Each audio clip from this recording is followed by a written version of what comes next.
Et si un couple, c'était bien plus que la simple addition de deux personnes? C'est une idée assez fascinante qu'on va explorer aujourd'hui, la théorie du couple vue comme un supra-organisme. C'est un peu la question de départ, n'est-ce pas? Quand deux individus s'unissent, est-ce qu'ils créent quelque chose de totalement nouveau? Une entité qui aurait sa propre existence? Alors là, attention, selon cette approche, le couple n'est pas juste une construction sociale. Non, c'est un véritable organisme vivant, avec ses propres règles de survie, ses propres besoins et oui, même ses propres maladies. Alors, commençons par le début. C'est quoi exactement ce concept un peu étrange de supra-organisme? Qu'est-ce que ça veut dire?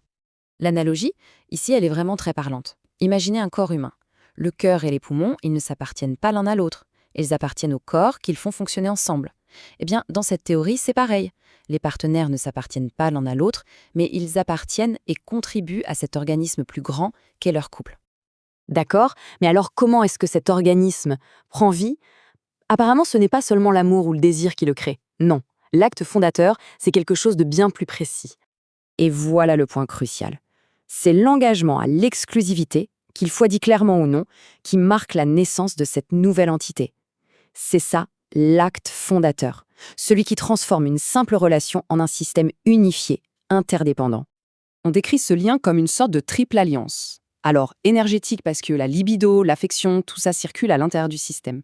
Symbolique à travers la confiance, la reconnaissance de l'un pour l'autre. Et puis biologique, bien sûr, parce qu'il y a souvent une vocation de transmission, que ce soit à travers les enfants ou d'autres projets communs. Logiquement, si le couple est un organisme, alors certaines actions peuvent le blesser, voire même le tuer. Dans ce cadre-là, l'infidélité n'est plus seulement une question morale, c'est une attaque directe contre la survie même du système. Regardons ces 4 points. D'abord, il y a une fuite d'énergie. La libido, qui est investie à l'extérieur, eh bien, elle n'est plus disponible pour nourrir le couple. Deuxièmement, c'est une blessure symbolique, une humiliation qui fragilise toute la structure. Troisièmement, d'un point de vue purement biologique, ça peut être une porte d'entrée pour des maladies. Et enfin, ça peut créer une confusion sur la lignée et disperser des ressources qui devraient être consacrées au foyer. Et comme n'importe quel système vivant, cet organisme suivrait des lois naturelles bien précises pour assurer sa survie et sa santé. En fait, ces lois, elles forment une sorte de cycle de vie. Tout commence avec l'unité qui est basée sur la fidélité. Cette unité permet à l'énergie de circuler à l'intérieur du système, ce qui en retour crée une protection. Une fois protégé, le couple peut se tourner vers sa finalité, son but commun. Pour ça, il a besoin d'un équilibre constant, d'une complémentarité. Et tout ça vise un seul et même objectif, la durée, la survie de l'organisme dans le temps. Alors, continuons avec notre métaphore biologique. Si cet organisme a des lois pour bien fonctionner, il peut aussi bien sûr tomber malade. Voyons un peu quelles sont ces pathologies. L'infidélité, par exemple, est comparée ici à une greffe qui est rejetée. L'introduction d'une énergie externe, d'un corps étranger en quelque sorte, provoque une réaction de rejet qui va fragmenter et affaiblir tout le système. La jalousie excessive, de son côté, est vue comme une maladie auto-immune. C'est l'organisme lui-même qui, par un excès de contrôle et de méfiance, se retourne contre lui-même. Il attaque ses propres cellules saines et finit par étouffer la liberté qui est nécessaire à sa survie. Quant au mensonge, l'analogie est très puissante. C'est un cancer. On a des cellules anormales, cachées, qui se développent dans l'ombre et qui détruisent de l'intérieur le tissu le plus fondamental de l'organisme, c'est-à-dire la confiance.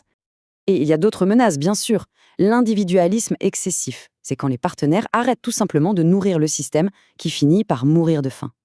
La fusion, c'est tout l'inverse, c'est quand un organe devient tellement gros qu'il empêche les autres de fonctionner. Et puis l'injustice, c'est quand un seul partenaire porte tout le poids, ce qui mène inévitablement à l'effondrement de tout le système. Alors qu'est-ce qu'on retient de toute cette analyse? Eh bien, elle nous offre une perspective radicalement différente sur ce qu'est la vie de couple. Ça, c'est sans doute l'idée la plus forte de cette théorie. La fidélité n'est pas vue comme une contrainte morale imposée de l'extérieur. C'est une condition organique, une règle de base pour que le système reste cohérent, sain et vivant.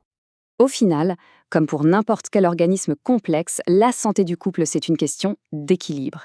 Un équilibre très délicat. Ce n'est ni une fusion qui étouffe, ni un individualisme qui isole. C'est un ajustement permanent entre ces 4 piliers essentiels. Et on termine avec cette question, pour la réflexion.